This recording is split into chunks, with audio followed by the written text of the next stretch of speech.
Hello and welcome to the Nerd in Motion.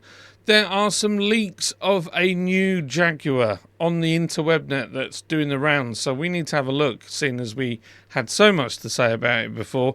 And, well, was I right, was I wrong? I don't know. Let's have a look at the car. Hey now, honey, I've been driving around in my car, looking for some kind of open bar. It's gonna be alright, gonna be alright. Got no money, but I'll work it out. Okay, so the leak, should I say, was put out on Autocar magazine today.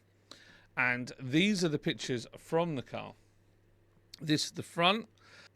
Now, bearing in mind, you have to remember when looking at this video that this car is not marketed to middle-aged men of a certain age. Okay, was that too soon? That was too soon. But you catch my vibe. It's for really, really, really rich people. So the idea of this is it's competing for that top percentile of car owners. That's the vibe I'm getting. So you would have one of these alongside maybe your, I don't know, Rolls Royce or your Maybach, something uber luxurious and exotic. Now, Jaguar has done this in the past with the XJ220, so it's not out of their wheelhouse. This is the front of the car. Now, what you have to remember, everybody's losing their mind because they're saying, oh my gosh, this is what the car's going to look like. But this is no different to literally one of these concept sketches of many years ago. How it happens now is manufacturers tend not to show you the early concepts. They tend to show you the sort of more developed vehicle and what it's actually going to look like. But this is kind of they're actually going backwards in sort of car design etiquette and stuff like that. And actually by releasing this car so early on, or this concept so early on, because there's no way that this can be the end product. I mean, I'd be surprised if it is. So this is the front of it. Haven't really got much to say about the front other than it kind of feels very Rolls Royce-y. The big slats on the front of the windscreen just remind me of much older cars. I can see it in my head right now. That just the front top edge of a Voyager bonnet. It's nothing really to be said. It's just very square, very boxy, and a very low roofline, which a lot of modern cars have. It does look a lot better in blue, I think. I don't know about you. It's got nice big haunches on the back. Kind of reminds me of the F-Type. If we have a quick look, you've got this haunch there. So it isn't a million miles away from what a Jaguar looks like. The window's quite interesting because if you look at the window on this car, let's get a better picture. The window's quite high up and it's kind of tapered, but that isn't dissimilar from the rear window of the F-Type. It just doesn't have that curve at the bottom. I suspect that they won't expect this to be the boot. I think it will probably run down to this ridge. It's very phallic as a vehicle. You really are projected if you're driving this thing. I wouldn't say, where am I at with it? I don't dislike it. I don't think it's the worst car I've ever seen. Do I really, really like it? I don't know. I think of the Tesla Cybertruck. I wonder if they're kind of going for that shock and awe. This doesn't look like anything else. Is the final car going to be as close to the concept? I don't know. I mean, you'd have to have ginormous wheels to get that proportion right. The big long brake light, that's nothing new. Obviously the other thing with the concept is you haven't really got the regulations in place, all the safety, crash testing, light regulations, the height of the door, all those kind of things haven't been established at the point of concept. This is merely kind of giving design cues of what they'd like the car to look like, and maybe the concept car will kind of set the tone for the cars that are coming, if that makes sense. Yeah, that's a closer look at the back with that god-awful font. I'm sorry, but I still can't get on with that logo. It's not growing on me. I mean, I'm normalising it because I just see it a lot now. I still don't like it. It just looks like it would be suited on a fridge freezer more than anything. Also, all these vents are very remind me of the Testarossa and all the vents that that car had. It was fully, the back lights were fully vented or grilled on the back. The side had the big grills. The front had the big grills. It kind of reminds me of that. So maybe we're going back to that vibe.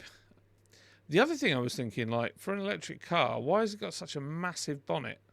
Because that bonnet is ginormous. Top profile kind of looks a bit E-Type. The way these stick out remind me of the back bumper on an E-Type back in the day, and that's probably deliberate, he says, with fingers crossed. I don't know. What do you think? Does that remind you of the E-Type rear bumper? It kind of does to me. The front from this angle reminds me of, you know, that Pontiac sports car they did that was in Transformers. It reminds me of that just from this angle. Right, let's have a look further forward. It's obviously got a pan roof as well, I'm guessing. He says, fingers crossed again. This is the interior. Copy nothing. Just like a Tesla minimalist dashboard with some wood trim. That seat looks like the most uncomfortable thing. That is just, you know, I've got to believe that that is a total concept only idea. And also these steering wheels that are not fully round. I mean, I understand the flat bottom thing, but the Allegro had a square steering wheel, and that's kind of why the square steering wheel died on the Allegro. I know a lot of people don't like the yoke on the Tesla for the very same reason.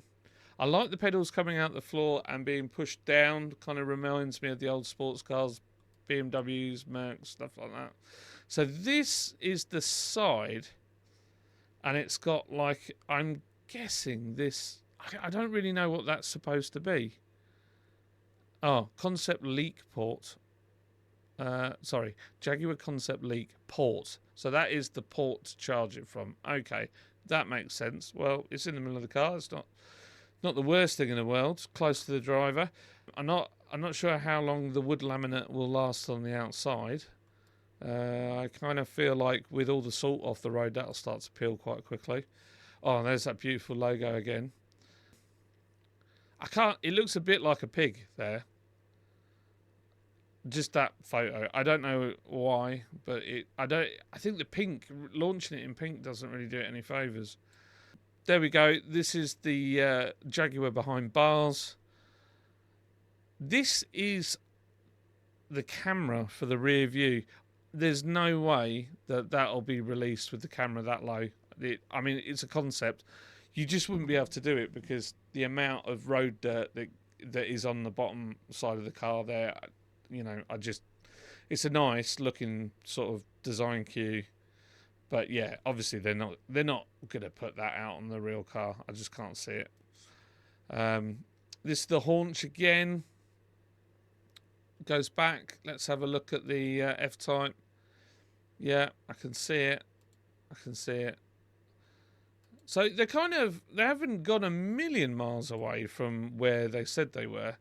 The only thing about this that kind of get the vibes from is no, not that one. I get the vibes of a Chrysler Crossfire. It kind of has Crossfire vibes. It's got the same kind of idea, long bonnet, big wheels. This was the original concept. Most people don't know that the original was supposed to have a split down the windscreen like that. And obviously they're not allowed to do it because you're not allowed a split screen anymore. But yeah, that was I don't know what's worse, if I'm honest, that or the bug-eyed version that I just showed you, like that. But it's got 300C vibes. It really has. That's an early concept. It's got the big fat grille. Obviously, we don't have lights like that. But it's still got that feel to it. I mean, maybe I'm wrong. And obviously, the 300C was a great seller in many ways. A great selling car. No, it wasn't a great selling car. But it's got that vibe anyway. That's another concept of the 300C. I think that's an AI version. But yeah, it kind of reminds me of that a lot. There's a StarTech version of it. And that's obviously the Thunderbird. It's just like, when they did the picture and they released it in pink, yeah, it's got the shock and awe value. But it just makes you think of Peppa Pig and the 300C. And yeah, that was, sorry, the Thunderbird car. The 300C, now a lot of people said that it was a copy, and they went off the original photo of the leaked test mule, and it had what looked like stapled to the front of it a 300C grille. But I think that is purely, the link was made with that because of the grille and the small window line. I think people just went straight to 300C. But you've got to remember, a test mule is deliberately made to not look like the end product. And this was something that I really thought reminded me of what the vibe is for this car. It's a super expensive Maxim powerboat concept, and it's got the same sort of shoulder and the big long bonnet and the same window line, and it really makes me think of that. That's personally how I feel about it. So do I hate it? No, not particularly. I don't really hate it. I think it's kind of cool looking. It's unusual. It's really out there. Would I be like, oh wow, I really want one of those? No, not particularly. But it's kind of cool. I don't know. I like that. It's very old-fashioned and kind of elegant. It kind of got that Lagonda feeling to it. I don't know. I'm still of the mind that I really don't like the branding. But then I've come to the decision. Let me go back to the other camera. Right, I'm of the decision that I don't like the branding and I don't like the way it was marketed. But I understand the predicament that Jaguar finds itself in, which is, as much as we all say that we really love the brand, no one's buying the blooming cars. So they've got to do something. So the only way to sort of really realign themselves is to make something mental and put it ultra top end. Because the original brand was always supposed to be top end. Smith and Sniff podcast, if you go and listen to, I think it was last Friday's one, they make a very valid point, which is that Jaguar has never been really good at making and selling cars. They make a great car, but they've never really run away with sales. There's always been something that's hindered them. So this is, if you've got nothing left to do, and you've got nothing to lose, then you might as well give it a shot. And I think this is what they attempted to do. And in many ways, it's got everybody talking about it. The downside is that I think they kind of misread the room when they went down the woke kind of vibe. I think that wasn't a brilliant move. But then the other side to it is it got everybody talking about it.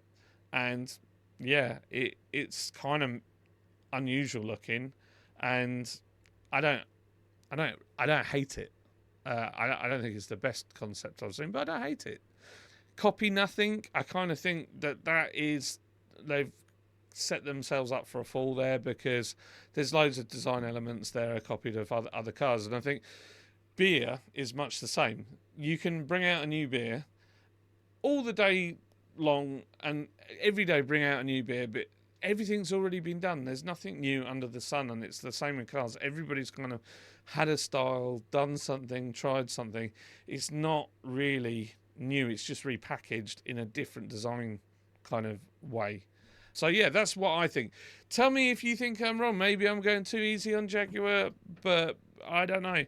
I think in blue it looks great. No, yeah, and the ladies will love the pink one. So yeah. Anyway. Put your thoughts in the comments below. Tell me if you think I'm wrong. Do you like it? Do you not like it? I don't know. I'll try and answer all of you the best I can. And enjoy.